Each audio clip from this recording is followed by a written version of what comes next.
आजी आराधन दीपम देवनाथ विद्महे शक्तिगस्ताय धीमहि तन्नो स्कंद प्रचोदयात् वल्ली देवसेना कल्याण सुब्रह्मण्य स्वामिने नमो नमः पंचमुख कर्पूर नीरांजन दीपम दर्शयामि வெற்றிவேல் முருகனுக்கு வீரவேல் முருகனுக்கு ஞானவேல் முருகனுக்கு திருச்செந்தூர் முருகனுக்கு சுவாமி மலைநாதனுக்கு குன்றக்குடி குமரனுக்கு எட்டுக்குடி வேலனுக்கு அரோகரா.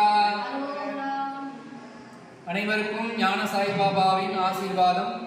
கந்த சஷ்டி 2ஆம் நாள் வள்ளி தேவசேனா சுப்பிரமணிய சுவாமியின் ஆசீர்வாதம் பரிபூரணம். எல்லா வளமும் நலமும் பெற்று வாழ்க வளமுடன்.